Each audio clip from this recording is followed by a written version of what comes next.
నమస్తే, welcome to Yadav vision. నేను మీ నక్క మహేష్ యాదవ్.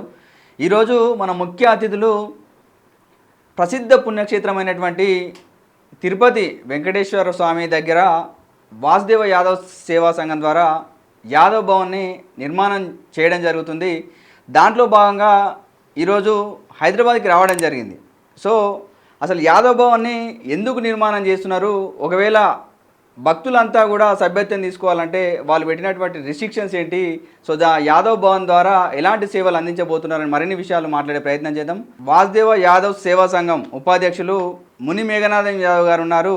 అదేవిధంగా కోశాధికారి వెంకట రామచంద్ర యాదవ్ గారు ఉన్నారు. సో వీళ్ళని అడిగి మరిన్ని విషయాలు తెలుసుకునే ప్రయత్నం చేద్దాం.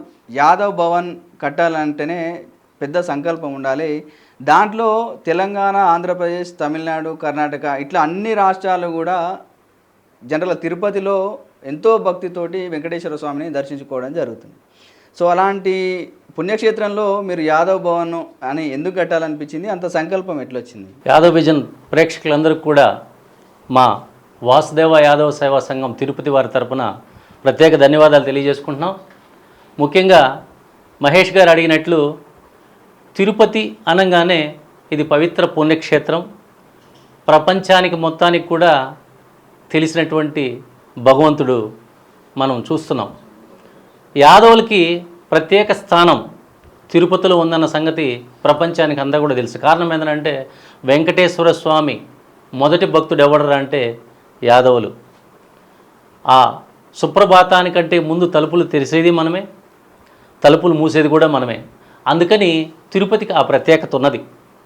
ఆ ఉద్దేశంతో ఇప్పటిదాకా తిరుపతిలో మనకంటూ ఒక భవనం ఉండాలనే సంకల్పం ఎప్పటి నుండో ఇది ప్రజల యొక్క అంటే యాదవుల యొక్క డిమాండ్ ఇప్పటికీ నెరవేరుతున్నందుకు నిజంగా కూడా యాదవులందరూ కూడా గర్వించదగ్గ అంశం.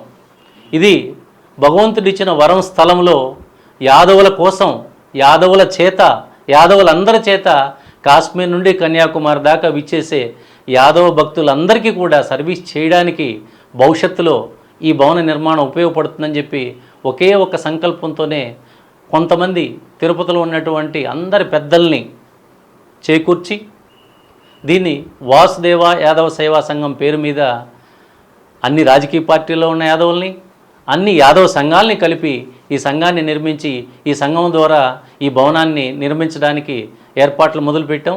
మీరు అడిగినట్లు ఈ సంఘంలో ఏ రకంగా ఉపయోగం ఉంటుందంటే 50,000 రూపాయల విరాళం ఇచ్చిన వారు మొదలుకొని దానిపైన ఇంకెంత ఇచ్చినా కూడా అంటే 1,00,000, 2 లక్షలు, 3 లక్షలు, 10 లక్షలు, 15 లక్షలు, 50 లక్షలు, కోటి రూపాయలు వీళ్ళందరికీ కూడా ఆ భవనంలో శిలాఫలకం పైన వాళ్ళ పేర్లు చెక్కడం, అదేవిధంగా వారిచ్చిన పారితోషికానికి సముచిత స్థానంగా 50 లక్షల రూపాయలు ఇచ్చిన దాతకి ఒక హాల్లో వారి పేరుని చెక్కించడం, 15 లక్షల రూపాయలు ఇచ్చినటువంటి విరాళమైన దాతకి ఒక సంవత్సరంలో 20 రోజుల పాటు వారికి, వారు సూచించిన వారికి ఉచితంగా వసతి సముదాయం కల్పించడం, 10 లక్షలు ఇచ్చిన వారికి సేమ్ 20 రోజుల పాటు విరాళాన్ని అంటే వసతి సముదాయాన్ని ఉచితంగా అందించబోతున్నాం.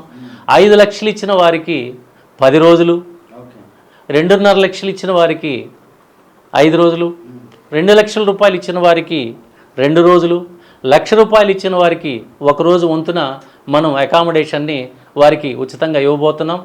బహుశా మీరు అడగచ్చు ఇది అందరి దగ్గర ఉన్న మామూలే కదా అనేసని.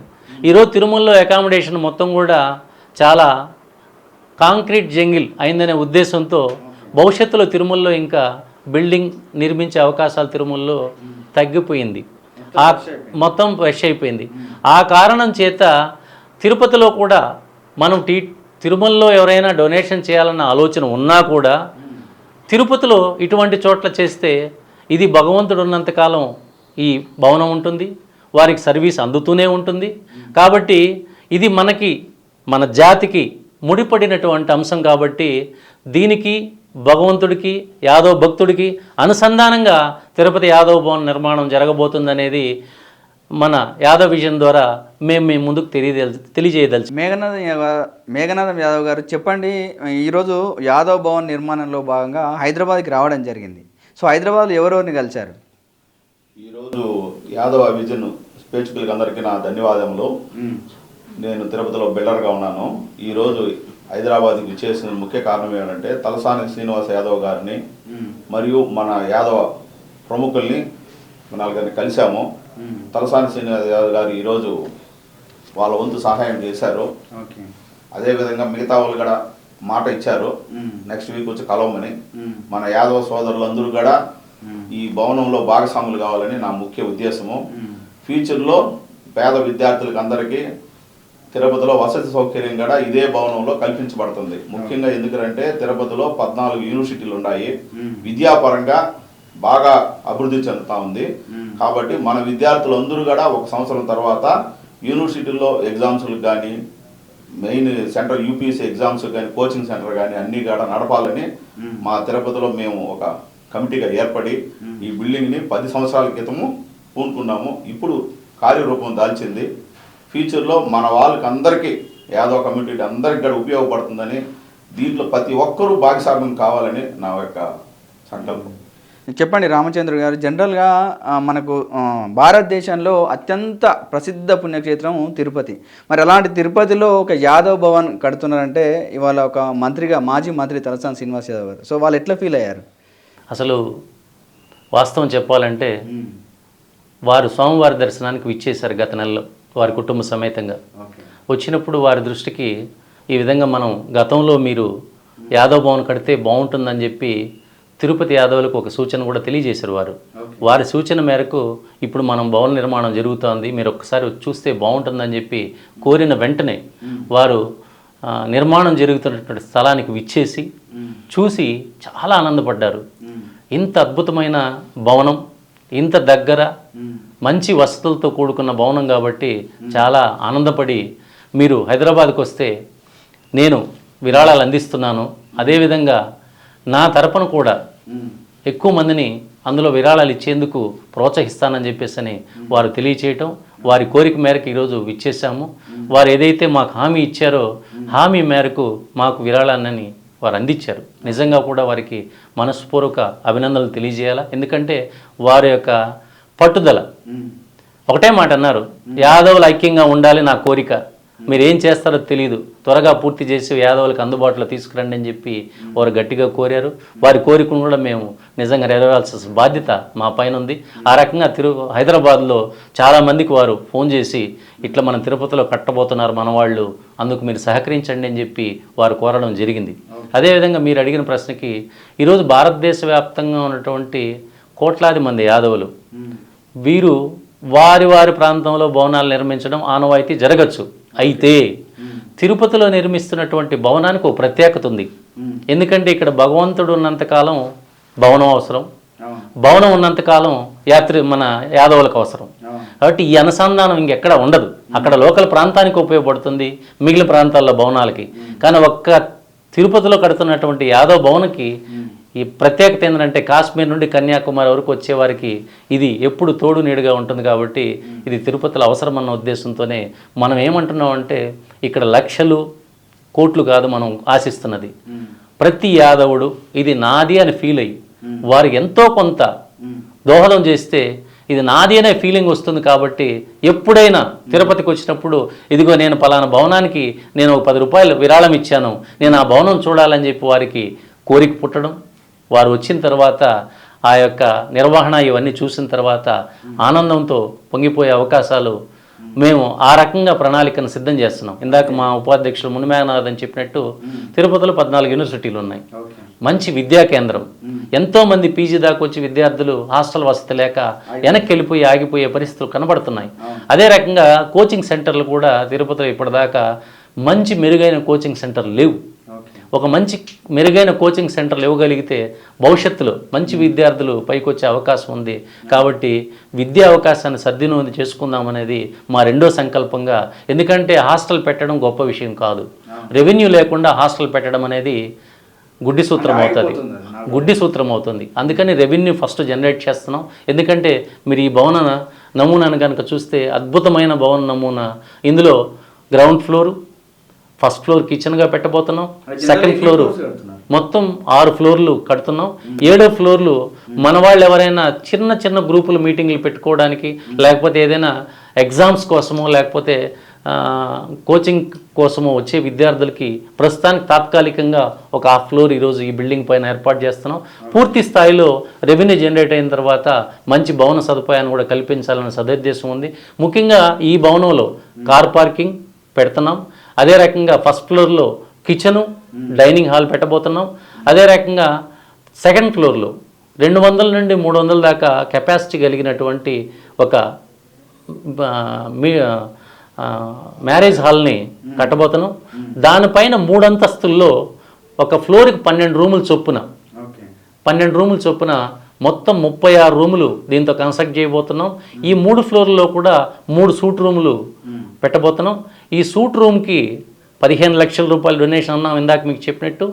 ఈ డబుల్ బెడ్రూమ్కి 10 లక్షల రూపాయలు డొనేషన్ అన్నాం. ఇందాక ఏదైతే మ్యారేజ్ హాల్ అన్నామో మ్యారేజ్ హాల్కి 50 లక్షల రూపాయలు ఒక్కొక్క దాతకి పెట్టాలని చెప్పేసి నిర్ణయించాం.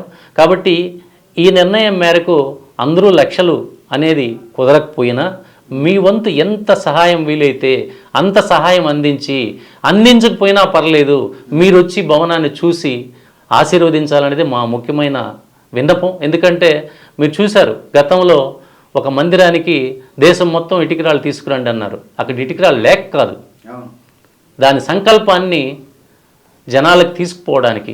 ఇక్కడ మా సంకల్పం కూడా ఏంటంటే డబ్బులు ముఖ్యం కాదు, మీరు ఎంతమంది వచ్చి చూస్తారనేదే మా కోరిక. కాబట్టి ఆ కోరికతో దీన్ని నిర్మించబోతున్నాం. భవిష్యత్తులో ఈరోజు మనకు తిరుమలలో కనుక చూస్తే ఎన్నో రాష్ట్రాలకు మఠాలు ఉన్నాయి, ఎన్నో కులాలకు మఠాలు ఉన్నాయి. కానీ నిజంగా భగవంతుణ్ణి బయటికి, చరిత్ర ప్రకారం భగవంతుని బయటికి తీసుకొచ్చి మొదటి దర్శనం చేసుకున్నటువంటి యాదవుడికి అక్కడ మఠం లేకపోవడం అనేది బాధాకరమైన అంశం. ఈ యాదవ భవన ద్వారా భవిష్యత్తులో తిరుమలలో యాదవ మఠానికి నాంది పలకాలనేది మేము గట్టిగా ఆలోచిస్తున్నటువంటి సబ్జెక్టు. అదే రకంగా ఈరోజు భగవంతుడి మొట్టమొదటి సేవకుడు ఎవరు అంటే శరభయ్య యాదవ్. ఈరోజు తిరుమలలో అందరికీ విగ్రహాలు ఉన్నాయి, కానీ శరభయ్యకి విగ్రహం లేదు. ఇది బాధాకరమైన అంశం. భగవంతుని బయటకు తీసుకొచ్చినటువంటి యాదవుడు. చరిత్ర ప్రకారము శ్రీనివాసుడు పుట్టలో ఉండేటప్పుడు ఆవుదూడ రూపంలో మహావిష్ణువు బ్రహ్మ ఆవుదూడ రూపంలో పాలిచ్చేదానికి వచ్చిన సందర్భంలో చోళరాజు దగ్గర ఉన్నటువంటి ఆవుల కాపరైనటువంటి శరభయ్య గారు ఆ ఆవుని కొట్టబోతే అది భగవంతుడికి తగిలి ఆ శాపం పెడితే ఆ శాప విమోచనం కోసం ఆ రోజు యాదవుడు కోరుకున్న మాట ఒక్కటే మాట, నీకేం కావాలనో కోరుకో అని చెప్పి స్వయంగా వెంకటేశ్వర స్వామి కోరినప్పుడు యాదవుడు మాట ఒకటే మాట, నాకు ఏ కోరికలు వద్దు స్వామి, మొట్టమొదటి దర్శనం నీ దర్శనం ఉంటే చాలు అని చెప్పేసి అని కోరుకున్నటువంటి పరమ భక్తుడు మన శరభయ్య యాదవ్. ఆయనే పునాది. ఈరోజు ప్రపంచం మొత్తం వెంకటేశ్వర స్వామి దర్శనం కలుగుతుంది అంటే మొట్టమొదటి దర్శనం చేసుకునే వంశం శరభయ్య వంశం. కాబట్టి మనం అటువంటి వంశానికి తిరుమలలో మఠం లేకపోవడం అనేది బాధాకరమైన అంశం. అదే రకంగా శరభయ్య విగ్రహం లేకపోవడం అనేది కూడా చాలా బాధాకరమైన అంశం. భవిష్యత్తులో తిరుపతి యాదవ్ భవన్ నుండి ఇది భారతదేశంలో ఉండే యాదవులకి మేము పిలుపుగా భావిస్తున్నాం. భవిష్యత్తులో దీని నుండి ఈ రెండు కూడా సాధించుకోవడానికి పునాది వేయబోతున్నాం. ఇందుకు మన యాదవ్ విజన్ పూర్తి సహాయ సహకారాలు అందిస్తుందని చెప్పి మేము మిమ్మల్ని మనసారా కోరుకుంటున్నాం. కాబట్టి దేశవ్యాప్తంగా ఉన్నటువంటి యాదవులందరూ కూడా తిరుపతి యాదవ్ భవన్ ఒకసారి చూసి మీ వంతు విరాళాలు ఇచ్చి తిరుపతి భవన్ను ప్రోత్సహిస్తారని చెప్పి చేతులిచ్చి నమస్కరిస్తున్నాం. ఇట్లు మీ తిరుపతి వాసుదేవ యాదవ సేవా సంఘం సభ్యులు. వాసుదేవ యాదవ సేవా సంఘం మొట్టమొదటి ఏర్పాటు చేసినప్పుడు మేమందరం కూడా తలా 1,25,000 రూపాయలు వాటాగా వేసుకుని ఒక 54 మంది మేము మొట్టమొదటి ప్రారంభించినప్పుడు ఈ 54 లక్షల రూపాయలకి 20 సెంట్ల స్థలాన్ని తిరుపతికి 6 కిలోమీటర్ల దూరంలో మొట్టమొదటి కొనుగోలు చేశాం. అయితే ఇది యాత్రికులకు కానీ విద్యార్థులకు కానీ సౌకర్యంగా లేని కారణంగా కొంతకాలం వెయిట్ చేశాము. వెయిట్ చేసిన తర్వాత నగరంలో మనకు అందుబాటులో ఒక మంచి స్థలం దొరకడం వల్ల దాన్ని అమ్మేసి ఇప్పుడు మనం కడుతున్నటువంటి యాదవ్ భవన స్థలాన్ని 1,40,00,000 రూపాయలు కొని నిర్మాణం ప్రారంభించాం. ఇందుకు ఇప్పటికీ దాతలు 3,50,00,000 రూపాయలు వారు మనకు సమకూర్చారు. ఒక 70 మంది దాతలు. వీళ్ళందరూ కూడా ఎంతో మనస్ఫూర్తిగా యాదవుల యొక్క అభివృద్ధిని కోరుకుంటూ ముందుకొచ్చి ఈరోజు భవనం 6 ఫ్లోర్లు స్లాబ్ వేయటానికి వారే పునాది. వారందరికీ కూడా మన యాదవ్ విజన్ ఛానల్ ద్వారా ప్రతి డోనార్కి మేమందరం కూడా హృదయపూర్వక నమస్కారాలని తెలియజేయదలిచాం. ఎందుకంటే మీరు కూడా మన యాదవ్ విజన్ ద్వారా మా యొక్క డోనార్స్కి మీ ఆశీస్సులు కూడా ఉండాలని చెప్పి కోరుకుంటున్నాం. ఎందుకంటే వారు ఎంతో కష్టం చేసుకున్నటువంటి విరాళాలన్నీ కూడా మనకిచ్చారు. దాంతో ఒక చిన్న ఉదాహరణ చెప్పాలంటే చిత్తూరులో ఒక యాదవుడు ఒక మీటింగ్కి ఇచ్చేశాడు. అయ్యా, నా దగ్గర 200 రూపాయలు ఉంది, మీరు విరాళంగా తీసుకుంటారని అడిగాడు.